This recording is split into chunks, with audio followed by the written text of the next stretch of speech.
Thomas was the name of our cat, and he had a book written about him, and it goes like this. Cats must be amazing. Cartoonists sketched them, scribed them, and Hollywood down the ages are fixated with them. Well, until Spidey arrived. Catwoman, formerly subservient to Batman and Robin, got her movie. Tom, courtesy of Tom and Jerry cartoon fame, still evergreen. Sylvester, the hard-done-by lovable underachiever in Tweedledee comics, and of course the very effervescent and vintage Garfield, the newspaper comic strip star, wooed by Hollywood. And our Thomas.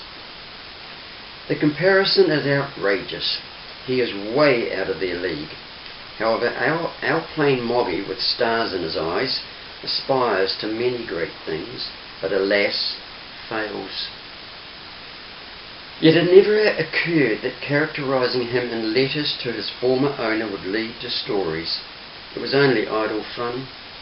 That a basically arrogant, selfish animal, affectionate one minute, hateful the next, could dictate letters and keep a diary. How? Big question. Often while writing, Thomas would insist on watching, or guarding, or when young, pouncing on fingers lapping a keyboard. Sit on the keyboard, curl up on my lap, or simply sit on the monitor. Sometimes this weird creature would stare like a stern critic.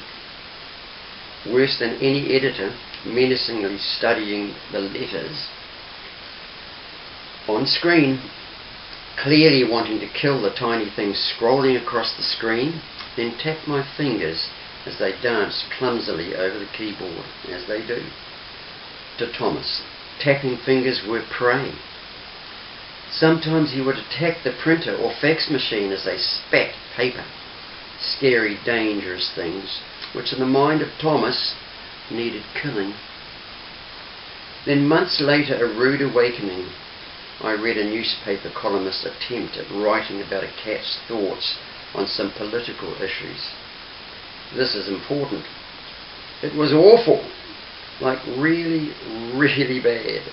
It revealed just how bad a wannabe cat can be. A terrible realization. I felt like a goldfish in a bowl looking out at the great cat-writing world, suddenly startled by the casting of a first stone thrown by the first cat-writing critic, me.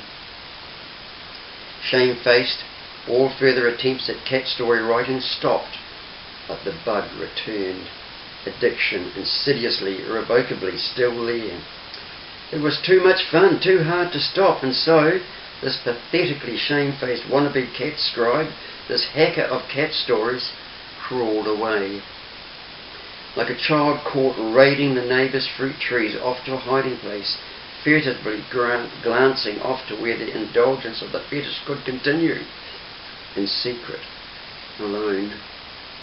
Apologies to all talented cat characterization writers worldwide that I should even consider for one moment remotely eligible to have that right to be a cat writer.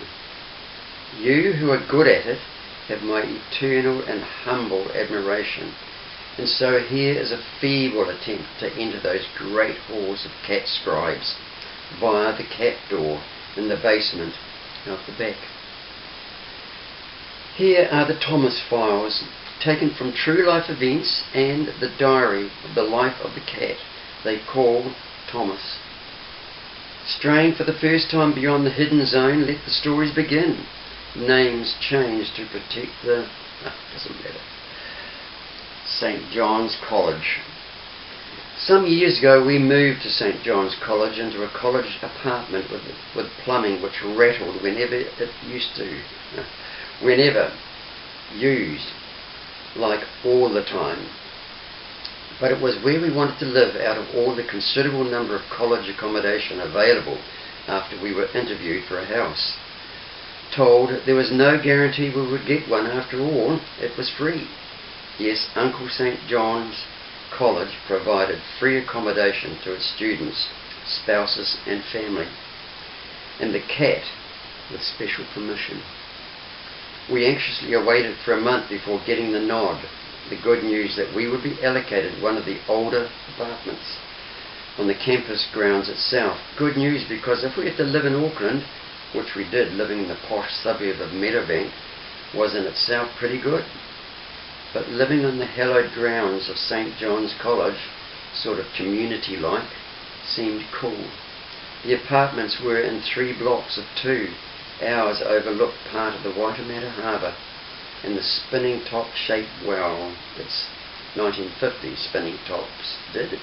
Okay, the dark green bush-clad volcanic cone-shaped island of Rangitoto. Here was Thomas's new home.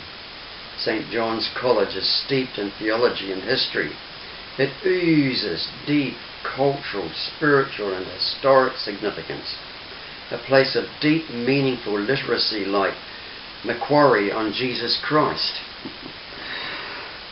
In modern thought, with the theological utterances from legends of men like Migliorie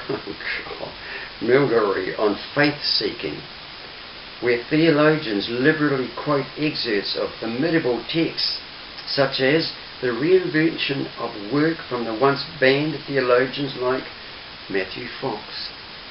Not the sort of place you would think questions like this arise. So where are you burying the cat now? Andrea asks Kirsten. Both of whom are very good friends, and nobody ever really takes offence at Andrea, who at times has a very bad sense of humour for someone entering the priesthood, but once was a consulting mechanical engineer. The cat is, or was, Malachi, Kirsten's favourite of 2 cats. Yet she would never admit that. Now Malachi is dead. And the funeral service is starting. Friends are arriving to the cat funeral. A cat funeral? You know the kind. You don't? Well, you need to understand. First things about cats of St. John's, Malachi was once a live cat whose real concern in life was how to beat Kay, his sister, to the food. Then Thomas arrived, and life seemed to go downhill for Malachi, who was named after one of the great Old Testament characters, as he too once was. And so before we venture further into this mysterious world of cats, cat funerals and the like, we must venture into their world and discuss a little who they are. Kay. Coloured plain black and white, Kay belongs to Kirsten and Gary Abbott. Gary, the effervescent young chartered accountant. Kirsten, the gifted theological multilinguistic, whose picture adorns the front of an Auckland uni mag. Kay is an adult, short-furred, slightly nervous feline who is also just not adjusted that well to our cat Thomas. Otherwise friendly Kay is often seen following those she knows to the far corners of St. John's expansive, hallowed grounds. She visits the cloister residents and single and first-year students residing in the old brick 2-storey dormitories nestled against a vast lawn and overlooking green native bush. Or she wanders like the ancient historic chapel near the cemetery, or merely wanders anywhere she can get a good stroke. Malachi, coloured in smooth blend of ginger, fusing to brown, seamlessly to light tan, with a tiny subtle smattering of white, long-furred and staunch, Malachi is his own cat. But tends to be fickle. He swings from just plain tough to just plain nervous. Kirsten suspects schizophrenia. Big, built like a small lion. He really was huge. Solid Malachi can at times too enjoy a good stroke. Thomas. And so enters the villain, our Thomas.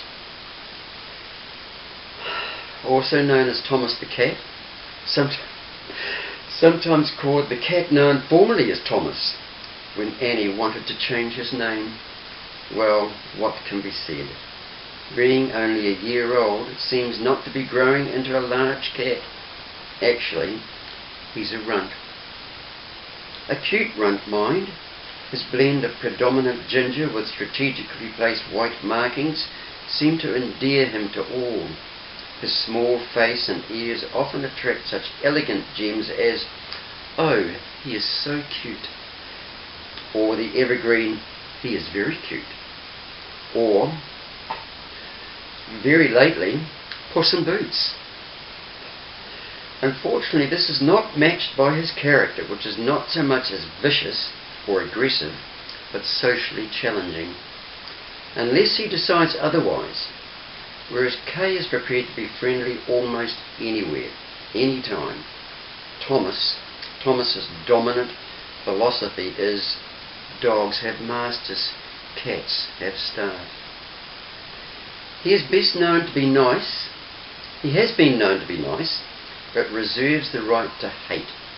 He also believes it is his main function on the planet to kill all God's other living creatures, as long as they are smaller, unless they sting or attack first. Then his dilemma is, still try to kill, but not at the expense of personal injury. Minor birds and magpies come under this category, but bumblebees, now they to Thomas are the Darth Vader of the insect world and pose a huge dilemma. They should be killed, but the question is, how? He has been twice stung, but this does not seem to deter attempts to get around their outer perimeter of their defence systems, and they never surrender. Stories of Thomas and bumblebees abound, and very soon shall be told. The colour white to some is a symbol of peace and surrender. Thomas' white markings have, however, not prevented friendly fire incidents. Local Toms, unrelated, seem to hunt him down and find where he lives. So there have been many incidents where we have had to rescue poor traumatised Thomas, who only seems to be intent on making friends. Alas, when only a few months old he was attacked. Of all places, at the rich seaside resort of Pawanui, leaving him incapacitated for several days. So moving to St. John's created a whole new set of dynamics when confronted with not only two cats next door, but killer minor birds and a local Tom. This was a good thing. It kept him indoors for about a week, and this acclimatized him to new surroundings without use of closed doors and big city suburban shock. The neighbour's cat dilemma solved itself when Thomas discovered that for the first time in his life, another cat was actually scared of him. More bizarre, Kay was twice his size, and when he had become an adolescent, she, on the other hand, was a mature adult woman cat. Malachi became a source of complete idolatry for Thomas. Although Malachi attacked Thomas in a very mild, half-hearted way once, by and large, Malachi tolerates his new junior neighbour. In fact, he even allows Thomas to befriend him. The two have frequently been seen playing and strolling together. Initially, this, of course, totally blew Thomas away, to the extent that he tends to smother Malachi with over-attention, causing some degree of irritation, which needs to be curbed, lest it enter the plane of stalking. There are some people who just plain irritate. You can't say why. It's just one of life's imponderables. They are not horrible people. Some are quite nice.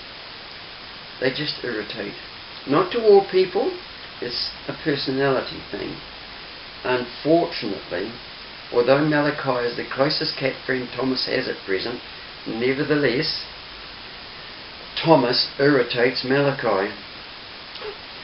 Clearly Thomas is trying to compensate for this year of no cats, and for the first time in his life, a cat is showing a semblance of niceness to him. For this year of niceness to him. So what does Thomas do? Overkills. Get a life, Thomas, is clearly what Malachi wishes Thomas would do. Take today, for example, a classic case of, would you just get out of my face, Thomas? Took place a few moments ago. Malachi, while sedately strolling across our lawn on his way home, is confronted by adolescent, attention-seeking, ADHD syndrome Thomas. Spotting Malachi at a distance, Thomas deliberately positions himself in the narrow gateway of our fence, crouching. Malachi, twice the size of Thomas, sees and reads the threat a mile away and stops. Oh no, it's the hunted kid. What does a cat have to do to just get home? I just want to go home, Thomas. Will you leave me alone? Go and kill a bumblebee or something. But no. So Malachi strategizes that maybe if he turns around, the hunter brat will ignore him. Or if he's fast enough, he can just quickly nip over the fence, leap over it, sprint across the drive, leap over the other fence into his property, run across their lawn, disappear around the back of their place and be home. So he tries it. For Thomas, that is even better than his original plan of pouncing. He sprints behind and then alongside Malachi all the way, tail in the vertical, as if saying, where are we going? Where are we going? Where are we going? Thomas has a version of this and other events in the Thomas Diary and letters. I better stop there for this part and we'll do another segment later.